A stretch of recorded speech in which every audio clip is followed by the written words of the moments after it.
For Morningstar, I'm Jeremy Glazer. As April 15th gets closer, investors might be thinking about contributing to an IRA. But for those who are over the income limits, what can they do? I'm here with Christine Benz, our Director of Personal Finance, to look more closely at the Backdoor Roth IRA.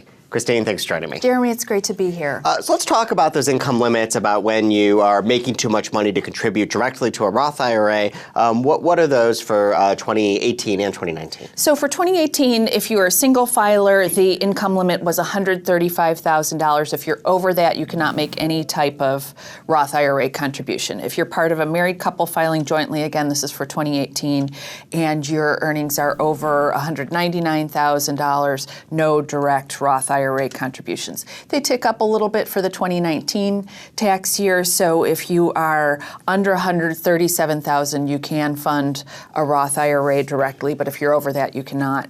In 2019, for married couples filing jointly, it's $203,000 is the income limit for a direct Roth IRA contribution. And the limits for the deductible traditional IRA are even lower than that. They are. So if you are shut out of a Roth IRA contribution because of these income limits, you're automatically shut out of making the deductible traditional IRA contribution because they are lower. If you're above that limit, there is this backdoor Roth IRA maneuver. Can you explain what that is and what kind of makes that possible? Right. So the basic idea is that income limits do not apply at all to a non-deductible traditional IRA contribution.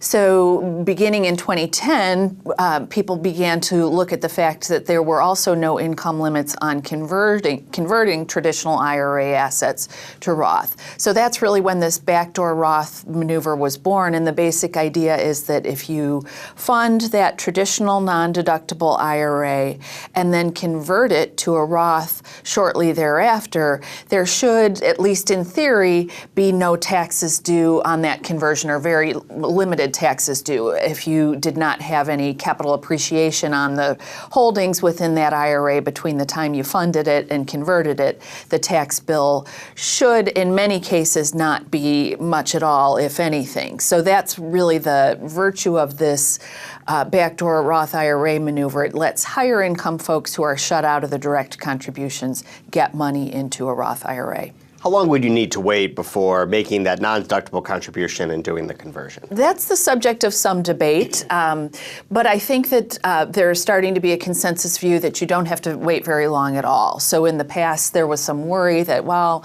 has the IRS really blessed this maneuver? But now I think that tax experts such as Ed Slott, for example, who focuses a lot on IRAs, thinks that you can do it pretty quickly, that you don't have to wait very long. And the beauty of that is that you can get the money working in long-term assets because you're not worried about any capital appreciation and taxes due between the time of funding and conversion. There are some potential pitfalls, one of them being if you have a lot of other IRA assets. Why would that be a concern? Yeah, this is the big concern with this maneuver is for people who have, say, rollover IRA assets, traditional IRA assets that consist maybe entirely or largely of assets that have never been taxed. The issue is when you do these conversions, what comes into play is what's called the pro-rata rule. So the IRS looks at the tax character of all of the assets in your traditional IRAs when determining how much tax you owe on that conversion.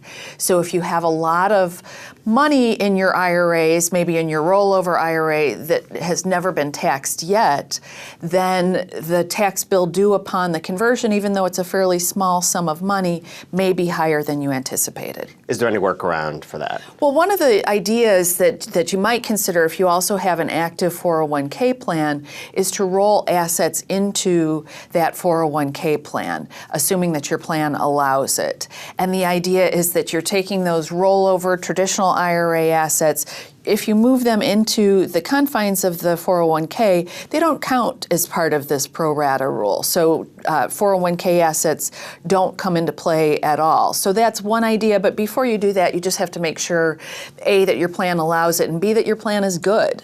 Because if you're rolling in substantial assets, you'd want to make sure that it is a first-class plan. Sounds like this is the time to maybe pay for some tax advice before making this maneuver. It is. So check in with, if you work with a CPA around tax time, check in in and ask, does this seem like something that makes sense for me? One reason why you want to be doubly sure is that what was called a recharacterization, which allowed people to essentially undo their IRA conversions, that has gone away now with the new tax laws. So people need to be super duper sure that they're not triggering any unintended tax consequences by executing this backdoor Roth IRA maneuver. Christine, thank you. Thank you, Jeremy. For Morningstar, I'm Jeremy Glazer. Thanks for watching.